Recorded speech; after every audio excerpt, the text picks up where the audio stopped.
નમસ્કાર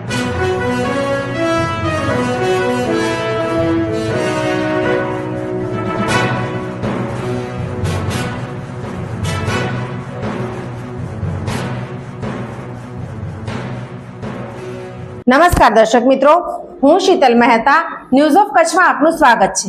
આજે તારીખ 27 જુલાઈ 2024। જોઈએ આજના સમાચાર। સોફ Kutch power by Opal electronics, LG best shop, Vijaynagar road Bhuj, Rambagh road Adipur.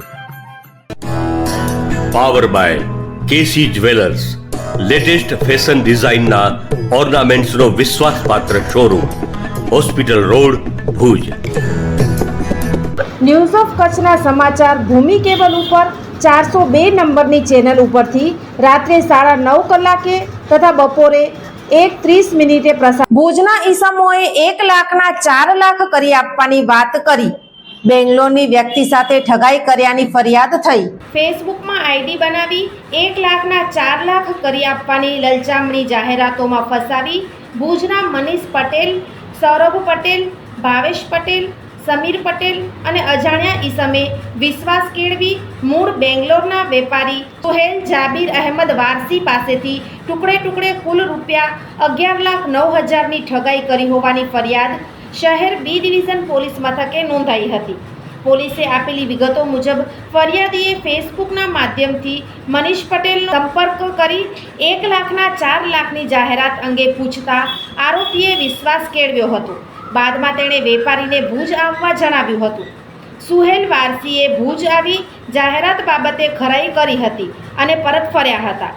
બાદમાં ભુજ આવી મનીષને ફોન કરી 3 લાખના 12 લાખ કરી આપવા જણાવ્યું હતું અને આરોપીએ જણાવેલ એકાઉન્ટમાં નાણાં મોકલાવ્યા હતા। આ રીતે 3 લાખ પરત મેળવવા અવારનવાર ફોન કરતા મનીષે જુદા જુદા બહાના તળે અન્ય આરોપીઓ સાથે વાત કરાવી હતી અને 3 લાખ પરત મેળવવા માટે ટુકડે ટુકડે કુલ ₹11,09,000 ખંખેરી લીધા હતા, જે અંગે અંતે ફરિયાદ નોંધાવાઈ હતી। પોલીસે ગુનો દાખલ કરી આરોપીઓને પકડવા સહિતની કાર્યવાહી હાથ ધરી હતી।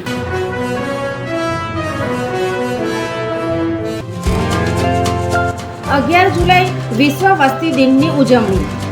વિકસિત ભારતની નવી પહેચાન, કુટુંબ નિયોજન દરેક દંપતીની શાન। તમામ સેવાઓ અને માર્ગદર્શન માટે ગામના નર્સબેન, આશાબેન, આંગણવાડી વર્કર, પ્રાથમિક આરોગ્ય કેન્દ્ર, સરકારી હોસ્પિટલો કે તાલુકા હેલ્થ કચેરીનો સંપર્ક કરો। આરોગ્ય શાખા, જિલ્લા પંચાયત, કચ્છ।